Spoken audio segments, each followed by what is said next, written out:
Assalamualaikum warahmatullahi wabarakatuh. Innal hamdalillah nahmaduhu wa nasta'inuhu wa nastaghfiruh wa na'udzu billahi min shururi anfusina wa min sayyiati a'malina. May yahdihillahu fala mudilla lahu wa may yudlil fala hadiya lahu. Asyhadu an la ilaha illallah wahdahu la syarika lah wa asyhadu anna Muhammadan abduhu wa rasuluhu la nabiyya ba'da. Allahumma salli wa sallim ala sayyidina Muhammadin wa ala alihi wa sahbihi wa man tabi'ahum bi ihsanin ila yaumiddin. Amma ba'du fa ya ayyuhal hadirun, usikum wa iyaya bitaqwallah faqad fazal muttaqun. Qala Allah Ta'ala fil Qur'anil Karim, a'udzu billahi minasy syaithanir rajim. Bismillahirrahmanirrahim. Ya ayyuhalladzina amanu taqullaha haqqa tuqatih wa la tamutunna illa wa antum muslimun. Subhanallahul azim. Hadirin sidang Jumat Masjid Al-Hurriyah IPB yang dimuliakan Allah. Pertama-tama selaku khatib, perkenankan saya mengingatkan kita semua, terutama diri saya sendiri, untuk bertakwa pada Allah sebagaimana perintah Allah tadi yang telah khatib bacakan. Bertakwalah kepada Allah dengan sebenar-benar takwa, dan janganlah kamu mati kecuali dalam keadaan Islam. Sidang Jumat yang berbahagia,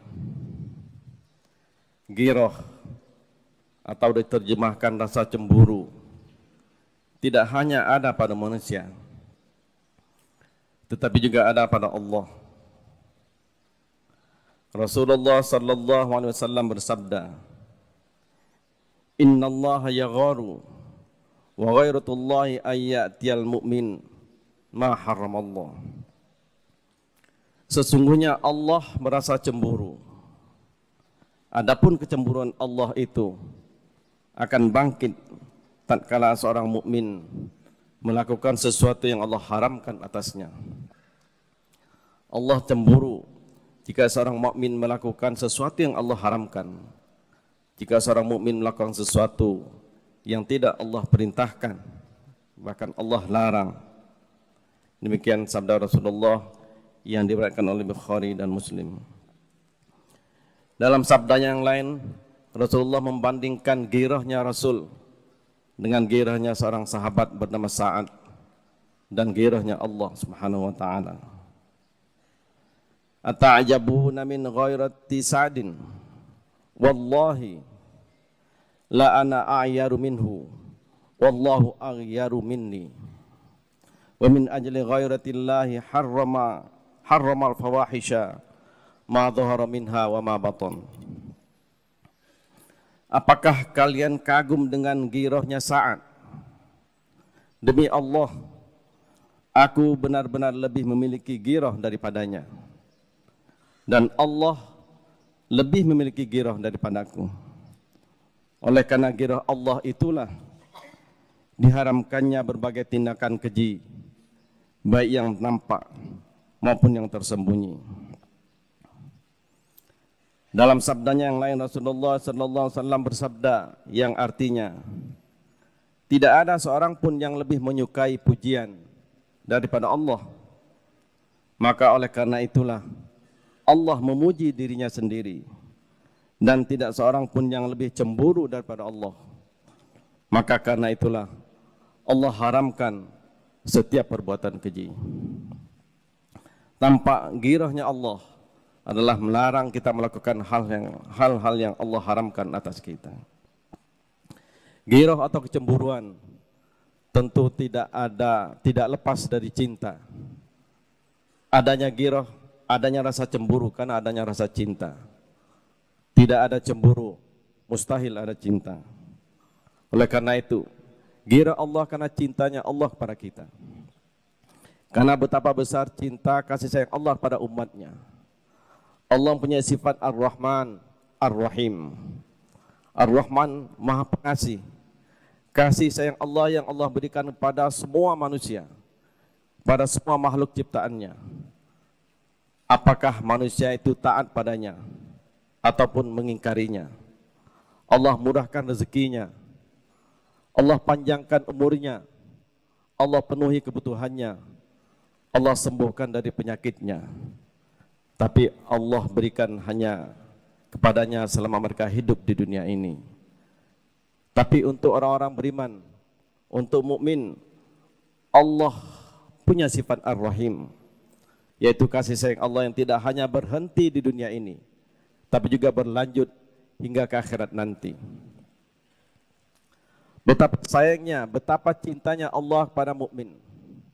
Allah tidak hanya memenuhi kebutuhan kita, Allah tidak hanya memudahkan rezeki kita, mencapaikan cita-cita kita, menyelamatkan kita dari perjalanan, menolak bara bahaya dan yang datang pada kita, tetapi juga Allah menyayangi kita hingga kita diinginkan Allah masuk ke dalam surga, dalam kehidupan akhirat yang kekal abadi nanti. Allah ampuni dosa-dosa kita, perilaku kita yang salah Allah maafkan, dosa-dosa kecil Allah ampunkan jika kita tetap melakukan kebaikan-kebaikan secara konsisten. Bahkan dosa besar pun Allah maafkan jika kita bertobat, jika kita bertekad untuk tidak akan mengulangi lagi. Demikian besarnya kasih sayang Allah pada setiap mukmin. Di dalam hadis qudsi juga diungkapkan, Allah berfirman, tidak ada yang paling aku cintai dari seorang hamba kecuali beribadah kepadaku dengan sesuatu yang telah aku wajibkan kepadanya. Adapun jika hambaku itu selalu melaksanakan perbuatan sunnah sebagai ibadah tambahan baginya, niscaya aku akan makin mencintainya. Dan jika aku telah makin mencintainya, maka aku menjadi telinganya yang dengannya dia mendengar. Aku menjadi matanya yang dengannya dia melihat. Aku menjadi tangannya yang dengannya dia memukul. Aku menjadi kakinya yang dengannya dia berjalan. Jika dia memohon padaku, niscaya akan aku kabulkan. Dan jika dia minta ampun padaku, niscaya akan aku ampuni. Dan jika dia minta perlindungan padaku, niscaya akan aku lindungi. Dalam hadis qudsi yang lain Allah berfirman, aku tergantung persangkaan hamba kepadaku. Aku bersamanya kalau dia mengingatku.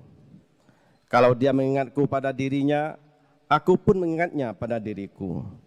Kalau dia mengingatku di keramaian, aku pun akan mengingatnya di keramaian. Kalau dia mendekat sejengkal, maka aku akan mendekat padanya sehasta. Kalau dia mendekat padaku sehasta, maka aku akan mendekat padanya sedepa. Kalau dia mendatangiku dengan berjalan, maka aku akan mendatanginya dengan berdari. Demikian ungkapan-ungkapan kasih sayang Allah kepada umatnya, khususnya orang-orang yang beriman. Oleh karena itulah, maka Allah pun mewajibkan kita untuk mencintainya, untuk hanya mencintai Allah dan tidak mencintai sesuatu sebagai tandingan-tandingan Allah.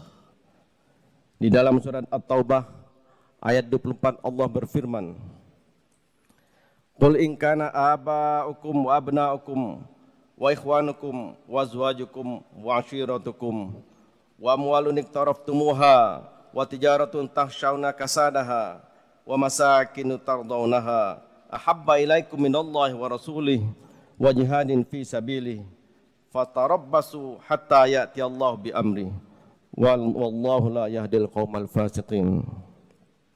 Katakanlah, jika bapak-bapakmu, anak-anakmu, saudara-saudaramu, istri-istrimu, kaum keluargamu, harta kekayaan yang kamu usahakan, perniagaan yang kamu khawatirkan kerugiannya, dan rumah tempat tinggal yang kamu sukai, lebih kamu cintai daripada Allah dan Rasulnya, dan daripada berjihad di jalannya, maka tunggulah sampai Allah mendatangkan keputusannya. dan Allah tidak memberi petunjuk kepada orang-orang yang fasik.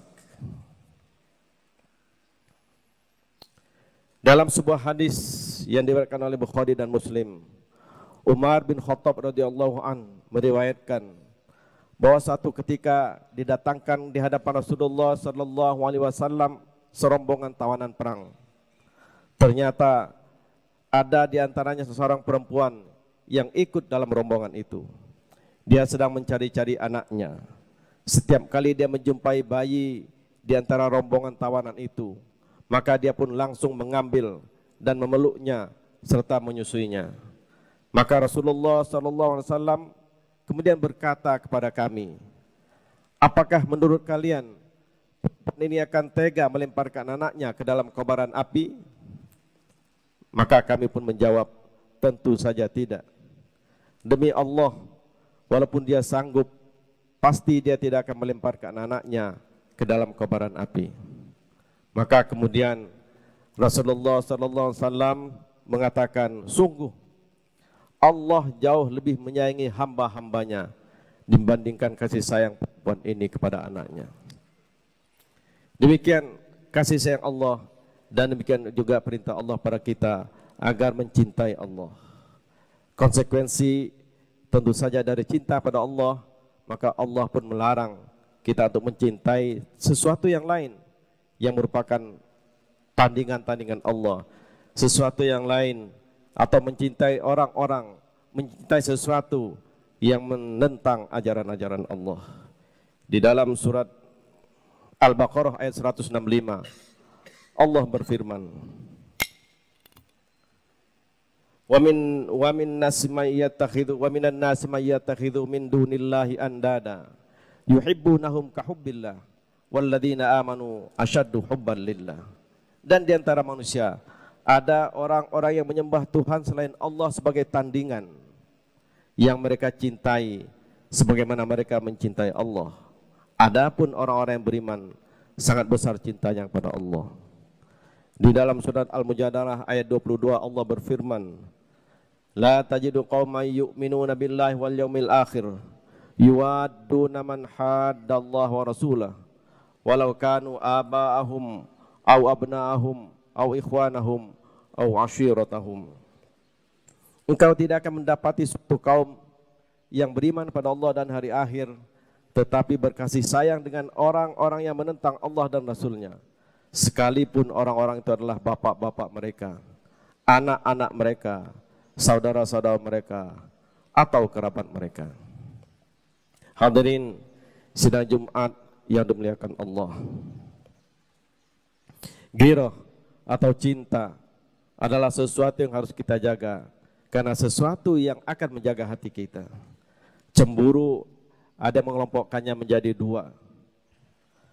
Pertama, cemburu karena kekasihnya dihina, cemburu karena ajaran yang dianutnya dinistakan, cemburu karena orang-orang yang dimuliakannya, orang-orang yang dihormatinya disepelekan, cemburu karena kebenaran yang sebenarnya mestinya dianut dan diikuti oleh manusia diabaikan, cemburu karena kezaliman, kemungkaran merajalela.